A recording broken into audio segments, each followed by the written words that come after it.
ভারতের আগরতলায় বাংলাদেশ সহকারী হাইকমিশনে হামলা, ভাঙচুর, জাতীয় পতাকা নামিয়ে ছিঁড়ে ফেলা ও সাম্প্রদায়িক দাঙ্গা বাঁধানোর ষড়যন্ত্রে প্রতিবাদে Dhaka to Akhaura long march শুরু করেছে বাংলাদেশ জাতীয়তাবাদী দলের ৩ সংগঠন। বুধবার সকাল ৯টায় ভারতীয় আগ্রাসনের প্রতিবাদে নয়াপল্টনে বিএনপির কেন্দ্রীয় কার্যালয়ের সামনে থেকে এই লং মার্চ শুরু করেন যুবদল, স্বেচ্ছাসেবক দল ও ছাত্র দলের নেতাকর্মীরা। লং মার্চের উদ্বোধন করেন বিএনপির সিনিয়র যুগ্ম মহাসচিব রুহুল কবির রিজভী। নারায়ণগঞ্জ জেলার যুগ্ম সাধারণ সম্পাদক মশিউর রহমান শান্ত এর নেতৃত্বে যুবদল, স্বেচ্ছাসেবক দল ও ছাত্র দলের হাজারো নেতাকর্মী নিয়ে সকাল থেকে ঢাকা সিলেট মহাসড়কের কাঁচপুর স্ট্যান্ডে উপস্থিত হন। এই সময় কেন্দ্রীয় নেতৃবৃন্দরা ঢাকা থেকে কাঁচপুর হয়ে আখাউড়া যাওয়ার পথে তাদেরকে স্বাগত জানায়।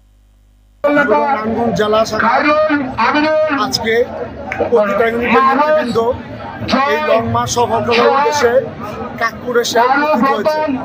আমরা ভারতীয় আধিপত্য এবং আগ্রাসনের বিরুদ্ধে আজ প্রতিবাদ জানাচ্ছি নারায়ণগঞ্জ জেলা যুবদল এবং শহীদ রাষ্ট্রপতি জিয়াউর রহমানের আদর্শ এবং আমাদের ভবিষ্যৎ রাষ্ট্রনায়ক দেশটার কার্যক্রমের অনুপ্রেরণায় এবং নির্দেশনায় আজকে ভারতীয় আধিপত্যের বিরুদ্ধে আমাদের এইটা একটা মৌন প্রতিবাদ এবং রাজপথে ভবিষ্যতে যদি আমরা যেভাবে স্বৈরশাসন আওয়ামী লীগ সরকারকে হটিয়েছি ইনশাআল্লাহ ভারতের বিরুদ্ধে আমরা সেভাবে দাঁড়িয়ে যাবো ইনশাআল্লাহ।